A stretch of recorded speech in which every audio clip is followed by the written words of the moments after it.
Hey everybody, it's Shamika. Thank you guys for tuning in. Please like, subscribe, and share my videos. I appreciate your support. All right, so it is tax season. If you have not filed your taxes, well, don't worry about it. You still have time until April 18th. If you guys have filed your taxes, or you are afraid of filing your taxes, or you just want to know what is going on this tax season, let me get you all the way together, all right? First, I'm going to start with letting you guys know what are the most common rejections, okay? So I actually file a ton of taxes for you guys. So thank you very much if you have reached out to me. And if you like to, the link below, you can reach out to me if you have tax issues, tax questions. I definitely want to be there to assist you and help you because for some people, the IRS is very confusing, okay? And I'm gonna tell you, if you do not like taxes, if you're not one of those type of individuals that you don't keep up what's going on every year, you are absolutely going to be lost, and you're gonna have to come to watch people like myself, or you're gonna have to trust your tax preparer, all right? So, if you don't trust your tax preparer, that is the number one sign that you do not need to go there, okay? So these very same things I am telling you, you should be able to go and ask your tax preparer, and they should be able to give you the same answer that I have. Not because I know it all, but because it is what the IRS says. And we all speak the same language because that is where we get our information from, okay? All right, so let's go into some of the most common rejections, okay? The first and the biggest and the most rejected returns are the returns that are missing file or form, 8962, which is your Obamacare, okay? So if you had Obamacare throughout the year, if you had any business with healthcare.gov, then you need to make sure that you have your 1095, okay? Whether that's an A or a C, just make sure you have your 1095 because you may not understand what it is, but your tax preparer should, okay? You may get a 1095 form from your employer stating or showing that you had health insurance through them, okay? If you did, cool, you're just turning in that form. Your tax preparer is going to do nothing with that other than to mark the box, no, you did not participate in the health marketplace. Now, if you did, deal with healthcare.gov, you got Obamacare, then you will also receive a 1095 form as well. But this form will be different because it will actually list your amounts that you received in premium tax credit assistance from the government, okay? So there will be columns A, B, and C, and you will have to turn that form over because your tax preparer will need that information. Now, if you are one of the individuals that you have lost your form, all you got to do is call healthcare.gov and they will give you the numbers over the phone, but you need to make sure that you let them know that you need the information in columns A, B, and C from your 1095. Because, and if anybody's watching from the government, I don't understand why they cannot reissue or fax or remail this form for individuals that either did not receive it or lost it, okay? So, since there's not much sensitive information on this form, I don't understand why you guys won't send out one, but for those people who need the information and you're not getting any help, all you gotta do is call them and they will give you those numbers over the phone. Please make sure you have something to write with because you are gonna have to write something down from January through December 3 times, okay? And the numbers may be different, so please make sure you have something to write with. So that is the first and the most common rejection out there.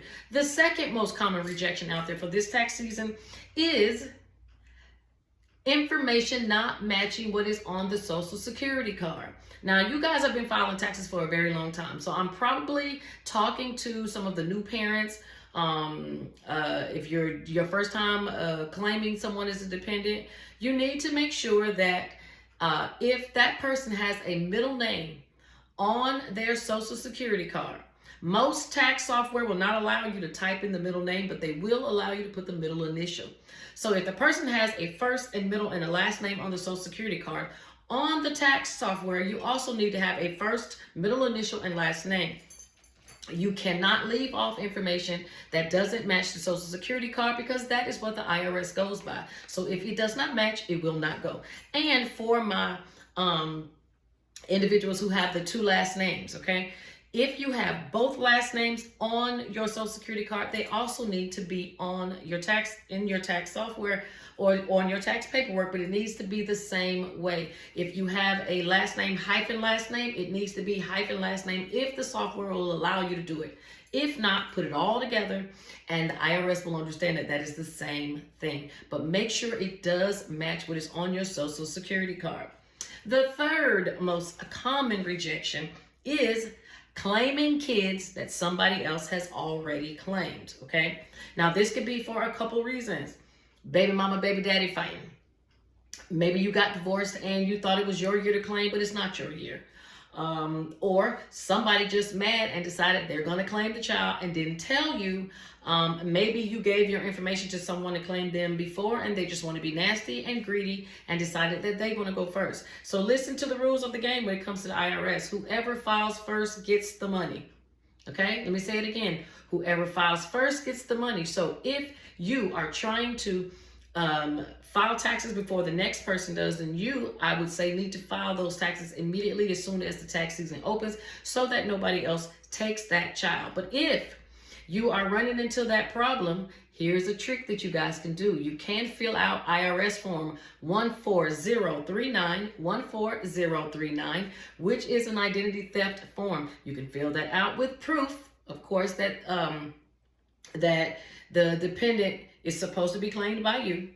And you can request to get an IP PIN. An IP PIN can only be issued to minors in the event that there's an issue with the information being stolen, okay? The IRS does allow adults to go and request their own, and the reason they do, you have to do the identity theft affidavit with the children is because a child cannot verify themselves through ID.me or any of those login ID that the government uses now to verify people, okay? So there is no two-factor authentication for a child because they don't know how to use a computer. So the only way you can get issued an IP PIN is if you fill out a 14039 form, IRS form that is, and that is identity affidavit.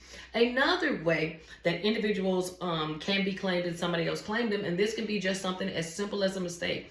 If you are a parent and you have a dependent, say your child's in college and your child's in college and has a job, and they want to file their taxes because they want their money.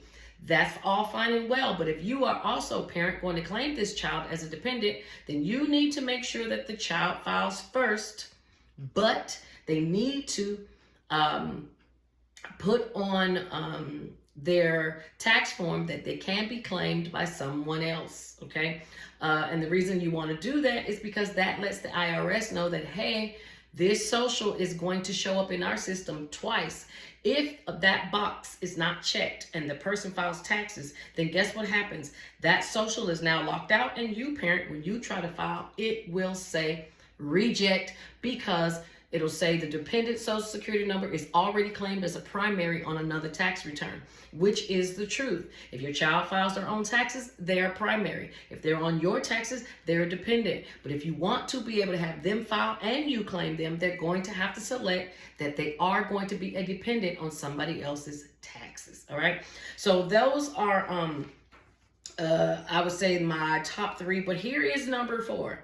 And this is for some of those people that I think are trying to be slick, okay? Now, if you are married and you are filing joint, but then you turn around and the other spouse then goes and tries to file head of household, it's the same thing as the dependent that we just talked about a second ago. You cannot do that because you are already on another tax return, okay? So you can't tell the IRS that you're filing jointly and then go and file by yourself, all right? Now, the only way that you can get away with that if you're married is if one person is married filing single, or married filing separate. Sorry, I'm thinking about the cheaters out there. So married filing separate or head of household. Now, you can do both, head of household and married filing separate, okay? I have a lot of mothers that want to be head of household, and the dads are always married filing separate. I would tell you guys that a lot of you guys are thinking that that is the smart thing to do because, you know, he has child support issues or he's gonna owe. And let me tell you, you guys are missing out on a lot of benefits by not filing together, not filing joint. Did you know that you can actually fill out an injured spouse form, which is a form that you can easily ask your tax preparer to add to your taxes? This way, you two married people can now file together as you're supposed to, okay? In the IRS or the government's eyes, a marriage is a business. It has nothing to do with love. So you file for business because you get the best tax benefits, okay? So you would file married, filing separate so you get the benefits, but then you would put in an injured spouse form, letting the IRS know that, hey, especially if the man has child support issues, the wife can say, hey, with this form, I am letting you guys know that I want my portion of the tax refund. You can take my husband's, but give me mine. That way you do not have to file separate, okay? I will show you what the form looks like. It's very easy. Basically, your tax preparer is only going to put your income in on this form, put your husband's income in on the form, how much you paid in taxes, and basically it's just going to tell the IRS that, hey, I want to be the one to get the kids, and I want to be the one to get my portion of the money back. Don't punish me for what my spouse is doing, although we are filing together. I know a lot of you are probably afraid to do that because you want your tax refund a lot faster. I will not lie, when you add an additional form like that, it could slow your return down a bit, but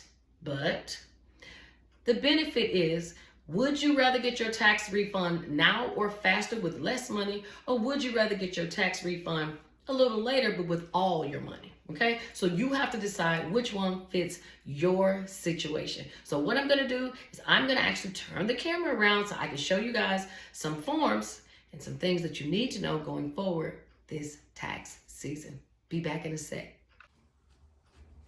All right, so we're here on the IRS account page. If you guys watch me, and you guys know I am always telling you guys to make sure that you go create an account at the IRS website so that you can go and see your stuff.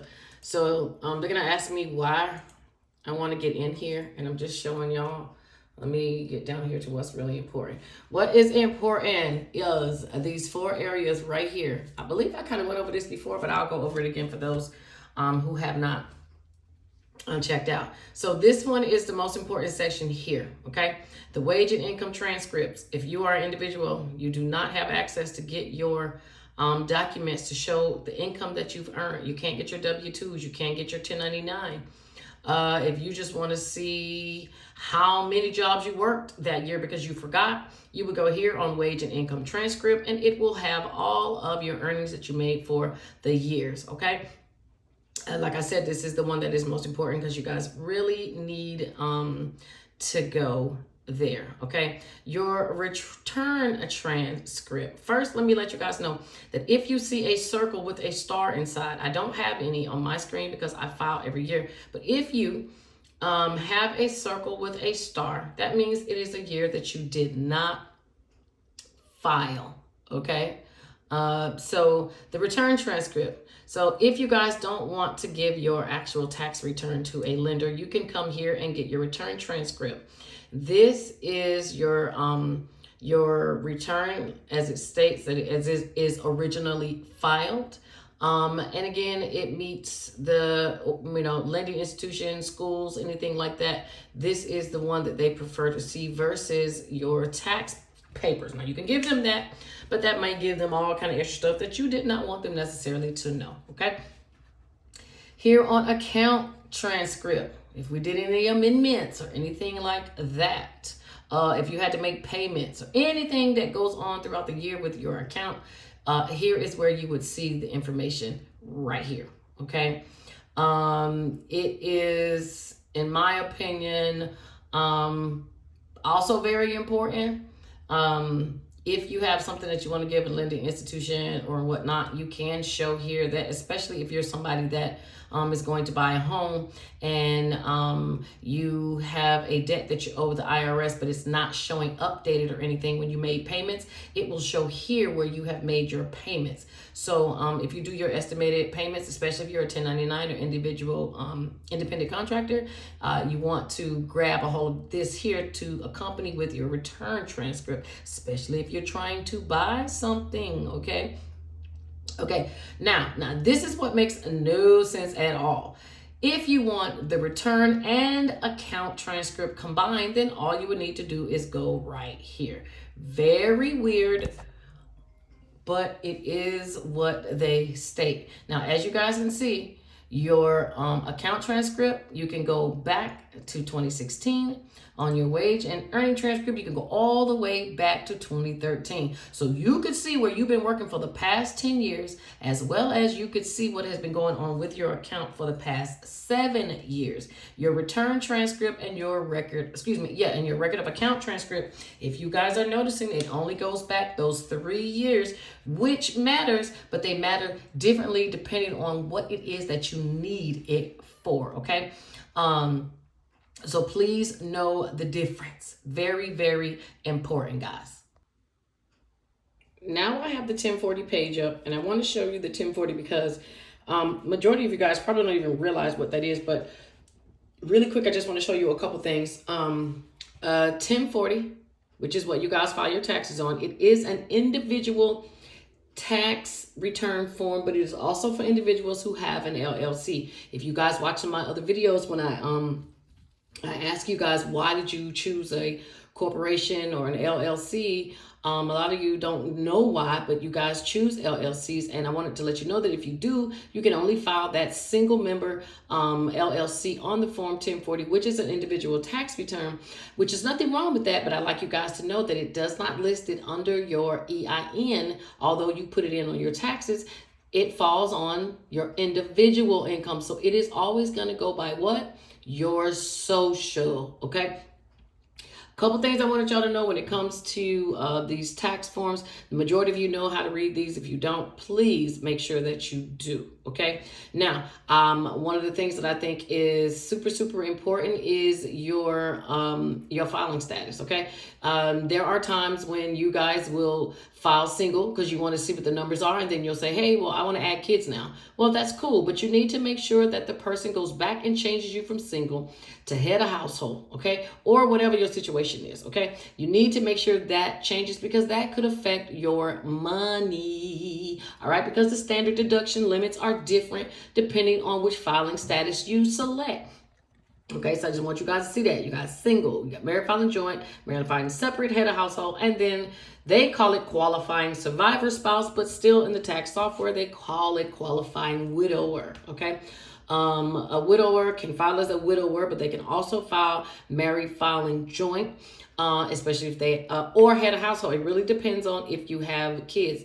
If you have an individual, your spouse has passed, you can file qualifying widow for up to 3 years, but a lot of people don't. They usually file qualifying widow the first year, then move to head of household if they have kids. If they don't have kids, then they will just resort to filing married filing joint for the remaining 2 years until after that 3 years passes. The next thing I want y'all to pay attention to is right down here is when you guys put the dependents. Remember I said to make sure the first name, middle initial, last name, all of that is there if it's on the Social Security card, all right? You know the social needs to be right. What you guys did not know is that the IRS has no idea what the relationship is between you and these people that you put here on your tax returns. All I would say is you want to make sure that you are uniform. So if this person is your grandchild in 2019, then in 2022, they also need to be your grandchild, okay? So just make sure that the person is selecting the right thing. But this has no effect on your money, this category here. Now, these two categories do. Most children will get the child tax credit unless they are a credit for other dependents. So if you have someone that you claim that is on disability, but they're over the age of 17, they're an adult, then you will fall under credit for other dependents. And more than likely, credit for other dependents is only going to get you $500. These would be different, the child tax credit and earned income tax credit based off of your income and a couple other things. So I'm going to get there in a second. Another very important thing that you guys need to pay attention to is a lot of you guys get your adjusted gross income and your refund mixed up because most tax software lists your adjusted gross income and your refund side by side or up under one another, okay? And so sometimes if you are, especially someone who hasn't really worked a lot, and your income is low, you would confuse your adjusted gross income with your tax refund, and it's not. So if it says AGI or adjusted gross income, that is not your refund. That is just the income that the IRS is basing the rest of everything else they're going to give you off of after they take everything out. Another thing, I have a ton of people that go, I'm on Social Security and I don't pay taxes. Why do you need that information? It shouldn't go on my tax form. Absolutely, yes, it should. Social Security benefits is right here. If you see Social Security benefits is taken out of the category of all the other math that is being done over here. Why? Because it is not earned income. Social Security benefits is not earned income, y'all. So it's not going to be on this side where you actually worked and had to make and had to have earned income. Okay, so yes, it's listed or should be listed if you are a married individual. If you're the taxpayer or the spouse and y'all filing together, that should go on there. If you have a child that's receiving it, you will not put that on there at all. The only other thing I wanted to show you guys about this, because I don't want to give this all to y'all now, because I usually give this into a class individually so you guys can ask your questions. But what I think is also important is here, line 27, you guys need to look to see how much earned income credit you got. A lot of you aren't getting any because you make too much money. Well, congratulations, you are not poor, okay? So says the IRS and how they do their scale. So I'm going to show you the scales in a second, but those are the things that I like most people to look for when they are glancing at the page 1040. Now, a lot of you do not know how to do taxes, but I'm going to tell you, I'm going to go back again. Your filing status is very important. Make sure that first and last name is matching so that there's no reject. You need to see if you get the box check for the child tax credit. And if that individual is older, then it should definitely be credit for other dependents. You want to know what your adjusted gross income is because that's important. And you should always check to see what your earned income credit was. Now, I'm sure a lot of y'all want to, is probably interested to learn about how you get taxed and how much you have to pay in taxes. But again, I'm not going to go over that right now.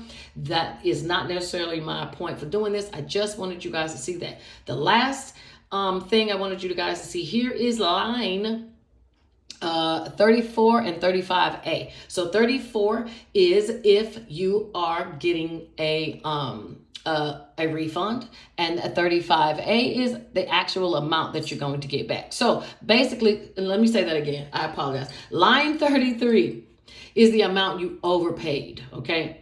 Meaning you gave the government more money than they should have during the year, and they're now going to give that back to you. Line 35A could have all of the other additional things added in there and now brings it to a higher amount because it added in earned income credit and all that other stuff. But 34 and 35 are important as well, just so that you can see, am I paying too much in taxes or am I not? A lot of you are going exempt and you are hurting yourselves by doing just that. Now, let's go here to the earned income credit.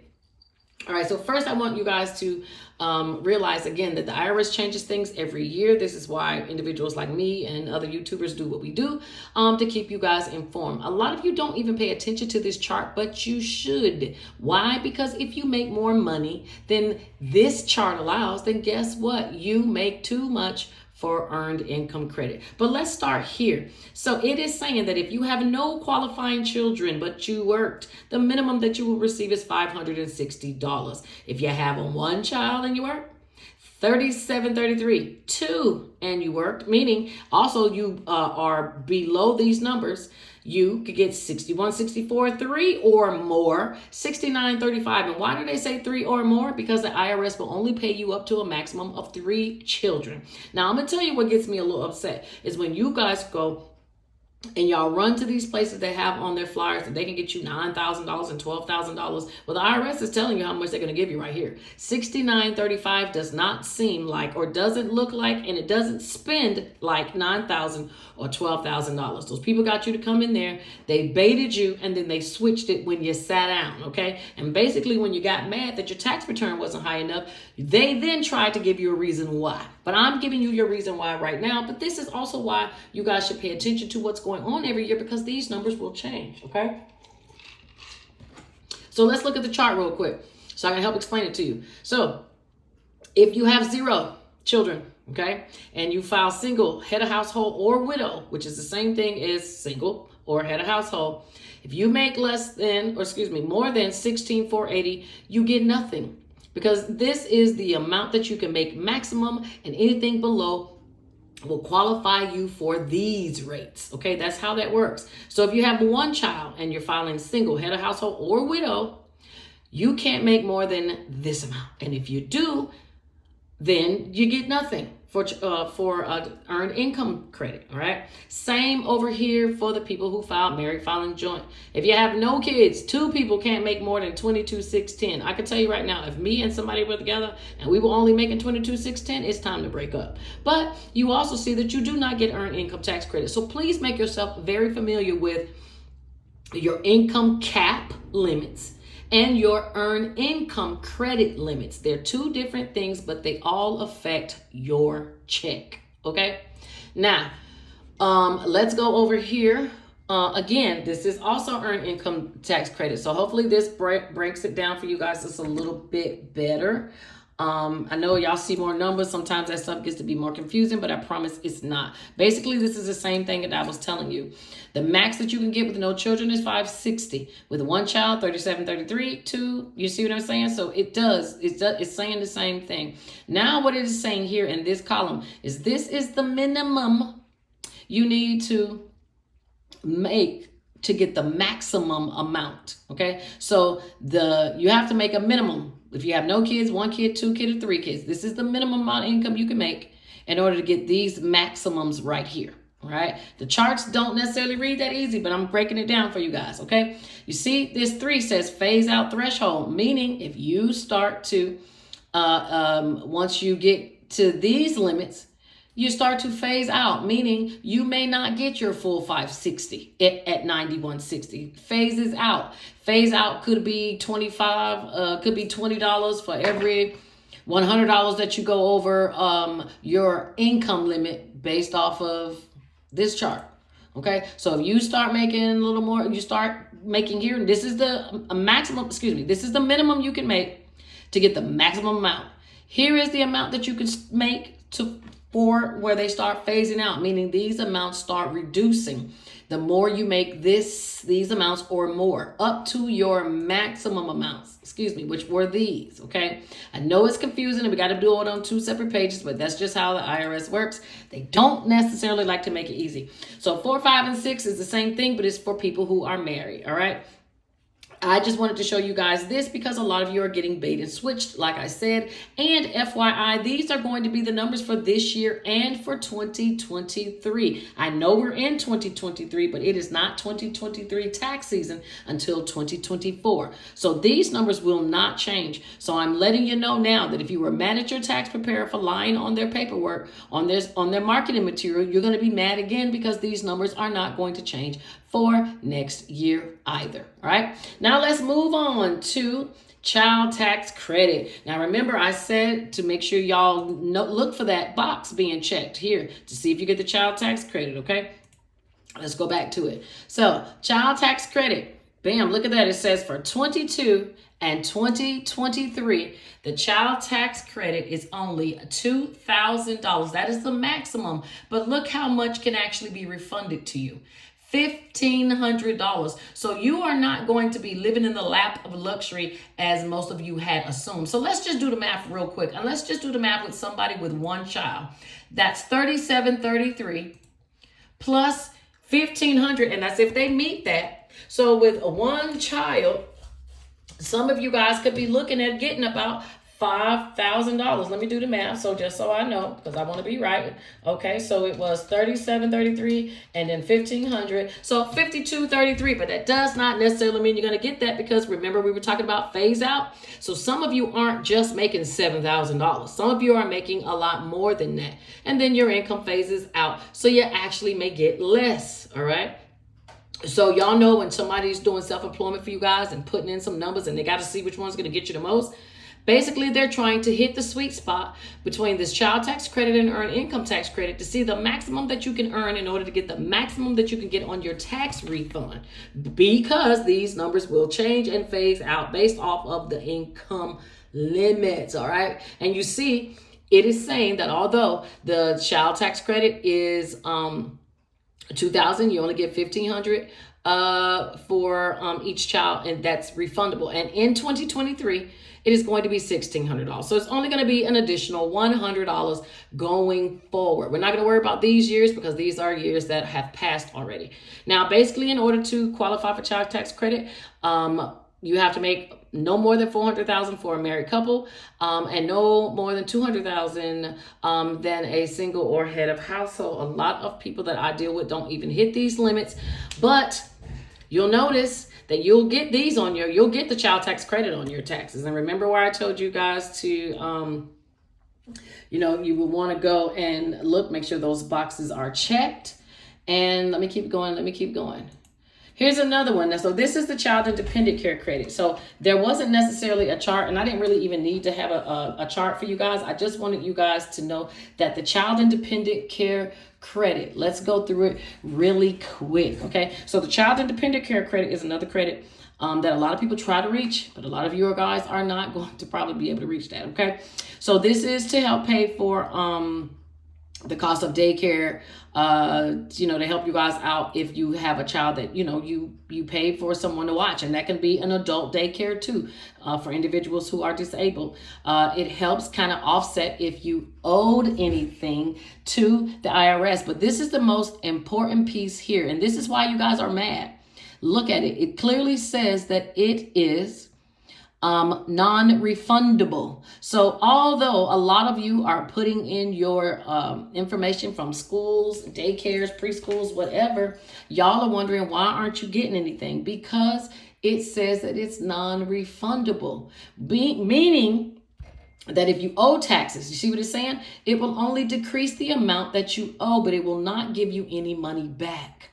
So taxes are starting to become harder and harder to get money back, y'all. And just having kids like it used to be back in the day ain't working. Okay. So, yes, the limit is $3,000, but look what it says. It says that the child and dependent care credit is worth 20 to 35%, up to $3,000. So you still have to meet the threshold to get the $3,000 credit, and the credit doesn't even come back to you because it's non-refundable. So why are your taxes smaller this year? This is why. You're not getting this.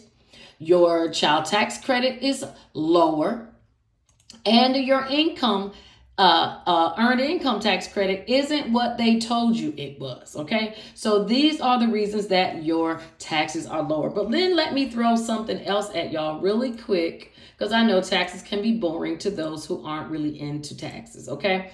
Here is a Schedule A. Now, this is a new form. It has been around, enter your taxes, for a while, but some of you are trying to figure out, why can't I get those dang on 10 and 12 exemptions that I used to have when I did my W-4? Then Trump came, and Trump says, hey, we're going to change that W-4 and we're going to make it different. I only want people to pay the amount of money that they're supposed to pay the government and nothing more.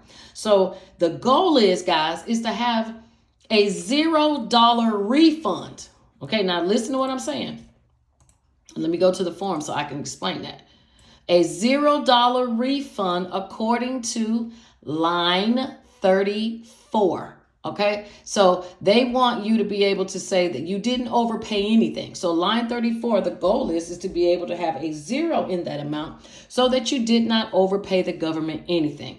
Now, 35 could still have something in it that you're going to get back if you have refundable credits like earned income tax credit, like the child tax credit. Those are really your only refundable credits. All right. They don't really give you a lot of other things to write off, which is why I'm going back to Schedule A, because I get a lot of you going, well, I had medical and dental expenses, and there's nothing wrong with that. But I can tell you right now that majority of the things that we used to itemize to get us money have been taken away and have now been put on an itemized deduction form for individuals. And you can see that it is because there's a 1040. So when you see that, you know it's an individual thing, not a business. This is why you can itemize on the Schedule A for an individual, but then you itemize on the Schedule C for a business. Now, anything that you put on this itemization form, this Schedule A, I can tell you guys, if you don't make the type of money that y'all dream of making, anything you put on here won't get you anything, okay? Barely will get you anything back, okay? So they ask for medical and dental expenses, all right? Now they're gonna take 7% of it, but once you go through and do all the math, and I do implore you guys to try it. You can take a calculator, throw some numbers in there and guess so you can see. But I'll tell you right now, the majority of things that people put on Schedule A does not get them one additional thing. Medical and dental expenses don't usually do it. I'll move past state and local taxes because most of you guys don't do that. A lot of you guys come to me and go, oh, I have my 1098. I have my 1098 for my home mortgage. It doesn't really get you anything outside of your first year where most of you may or may not pay points. But other than that, you're really not going to get anything for your mortgage interest at all. It doesn't change it a bit. Okay. Let's keep going. Then gifts to charity. A lot of you are like, well, I gave charity. Well, that's great. But guess what? Now you don't get anything really when you put in charity, right? The only thing that you may get is it may add to your standard deduction, and I'll show you guys what that does on another page, okay? So say that you gave charity $300 here, right? And we put that you gave $300 on line 11. What's going to happen is it's going to come over here on your 1040, and let me see if I can find it. Where's the standard deduction? Hold on, guys, because y'all know I'm trying to look over my phone while I'm trying to do this for you. So give me 1 second because I'm looking upside down, or not upside down, but I'm looking from the back and I don't like that. Nope. It's down here somewhere. Oh, here it is. Sorry, y'all. So, your standard deduction or itemized deductions, okay? So your standard deduction is going to be one amount, but say we did that $300. It will add it together and it will be here. So that will be your new increased standard deduction, but it doesn't go over a certain amount. So you can't say that you gave charity. You can't say that you gave charity for $10,000 and think it's going to boost your standard deduction by $10,000. It's just not going to do it. I will tell you $250 or $300 is going to be your sweet spot. And as you could see, it's saying if you gave more than $250, now they want you to attach an additional, well, if you made more than $500, they want you to attach an additional form. So usually if somebody's just doing charity and they don't have receipts, but I know they gave some, then, you know, hey, most time we'll put $250 or $300 because I believe that everybody gives something, and it doesn't change your standard deduction that much, but it can help you not pay so much in taxes, okay? So anything else? I mean, these other itemized deductions could be if you're a musician, a teacher, or something like that. You can put a couple other things on there, but you guys got to remember, if you're a teacher, if you're a musician, if you are getting paid by a W-2, all of your itemized deductions will be here on your individual form. Why? Because you don't have a self-employed job, so you cannot put this on a Schedule C, which would make it a business, okay? So you guys definitely need to know the difference between your Schedule A and your Schedule C. Now, I hope I did not confuse the hell out of y'all by trying to go over these tax charts, these tax forms and things you need to look at. It's much easier if I had numbers in on the paper. It would be much easier for me to explain where they came from than just having a blank page. All right. So if you guys are stuck, don't understand your taxes, you don't feel like you got what you should have, well, you can go to those tax charts. You can look at your income and you can compare it to the tax chart so that you can see. The best way it can help you is if you actually went back with your tax preparer and went through what they put in the software so that you would know. But I would tell you, you might want to educate yourself on some of this stuff before you do it so that they're just not telling you anything. All right. So I hope I explained why some of you are not getting your taxes back and seeing the large amounts that you guys are used to making. The numbers are lower. They're based off of 2019 rates. And again, guys, it's going to be the same for next year. So if you are not working a lot, if you are going exempt and not taking any taxes out, if your tax return is not what you wanted it to be, here is your opportunity now to make some adjustments so that you can have a tax refund. Let me say this, and then I promise I am done. If you live for your tax refund, that is a large sign that you have some money management issues. Your tax refund is always supposed to be something extra, not your paycheck. I do understand individuals have children and they want that extra $2,000, $3,000, $4,000, $5,000. I get it. It is great. But for you single people with no children and you are hopping on $300, $400, $500, something's wrong. Okay. Your tax refund, especially if you're single, you should be getting nothing back because you had all your money all throughout the year. And if you owed anything to the government, I'd rather you owe than them give you anything. And if you owe, it should be a little. And if it's not, you need to adjust your W-4. Now, if you are an individual with kids, yes, you should go and get your money back. But remember, you need to check that line 34 on your 1040 to make sure that you are not giving the government your money to use throughout the year and they're giving it back to you at tax time. That should also have little to nothing on that line. And the only thing you should see coming back to you is what is on line 35, which is for your refundable credits for your children. And if that is not right, I would say to you too, you also need to adjust your information on your W-4. Tax refunds are not going to be super high. They are not ever going to be like they were in COVID, where you guys got all this money back. And you cannot compare a COVID year where you were able to write off for COVID credits and where you were able to get your stimulus and all those things and compare it to these years now, because these are your regular tax season.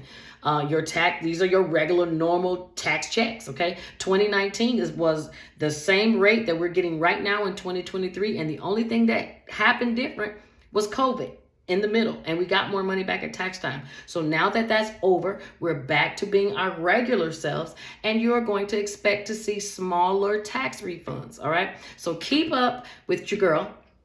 I'll keep trying to give you guys some information on how. I hope I explained this well enough. If I didn't, please drop down and let me know what I can explain a little bit better, or what you would like me to see. Would you like me to do a Schedule C so I can explain?